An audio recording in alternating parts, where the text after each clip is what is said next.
वाणी भरत जी की वाणी है। सीताराम चरण रति मोरे, अनुदिन बढ़ऊ अनुगिर तोरे, अनुदिन बढ़ऊ अनुगिर तोरे, जिसकी कथा दास कह चुके हैं। इस प्रकार भरत जी कहते हैं कि मेघ चाहे जन भर चातक की सुधि भुला दे, और जल मांगने पर वह चाहे वज्र और पत्थर ही गिरावे, पर चातक के रटन घटने से तो उसकी बात ही घट जाती है। प्रतिष्ठा ही नष्ट हो जाएगी, उसकी तो प्रेम बढ़ने से ही सब तरह से भलाई है। जैसे तपाने से सोने पर और आबा यानी चमक बढ़ जाती है, वैसे ही प्रीतम के चरणों में प्रेम का नियम निभाने से प्रेमी सेवक का गौरव बढ़ जाता है। भरत जी के वचन सुनकर बीच त्रिवेणी में से सुंदर मंगल देने वाली वाणी हुई। क्या? भरत बचन सुनी माज त्रिवेणी, भई मृदु बानी सुमंगल देनी, कनक ही बान चढ़ाई जिमिंदाहे, कनक ही बान चढ़ाई जिमिंदाहे, तिमी प्रियतम बदने में निबाहे।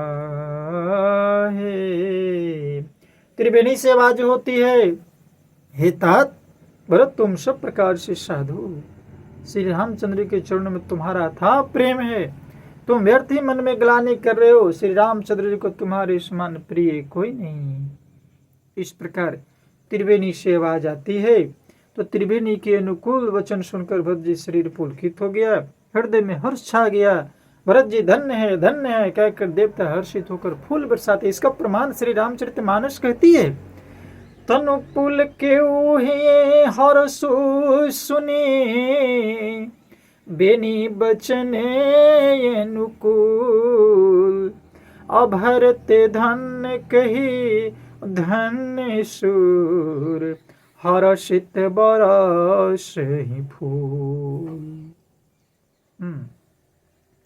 इस प्रकार जब तीर्थराज प्रयाग में रहने वाले वानप्रस्थ ब्रह्मचारी गृहस्थ और उदासीन सन्यासी सब ही आनंदित हो गए। 10-5 मिलकर आपस में कहते हैं कि भरत जी का प्रेम और शील बड़ा ही पवित्र और सच्चा। देखिए भाई का प्रेम, कथा कहती है आज इसकी जरूरत है।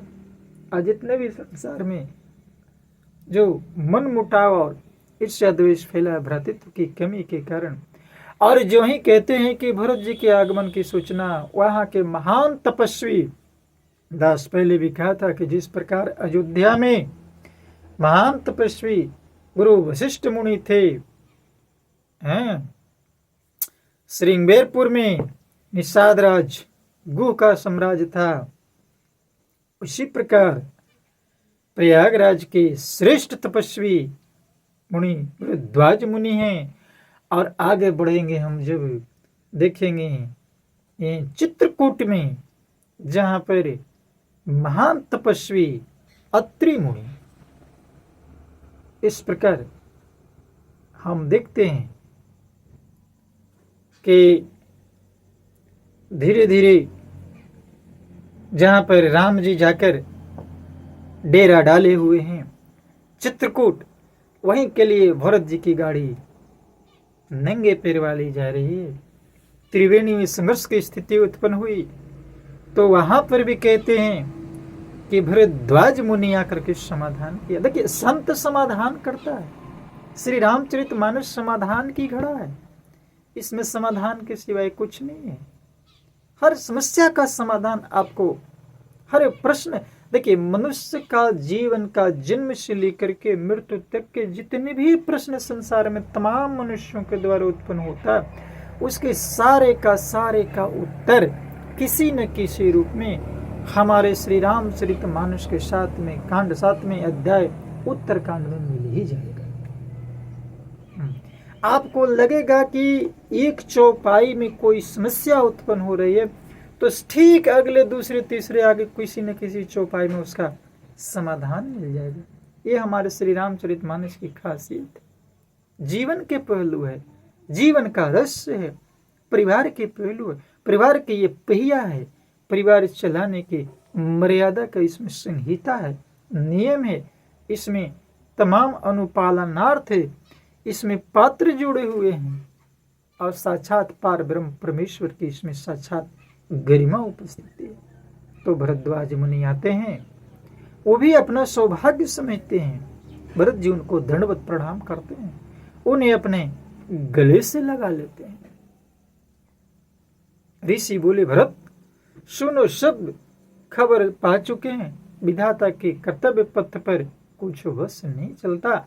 इसलिए देखिए, भरद्वाज मुनि भरत जी को समझा रहे हैं कि चिंता मत करो, तुम्हारे जैसे साधु संसार में नहीं। ये प्रमाण प्रयागराज के तपस्वी भरद्वाज मुनि दे रहे हैं। तो आगे की कथा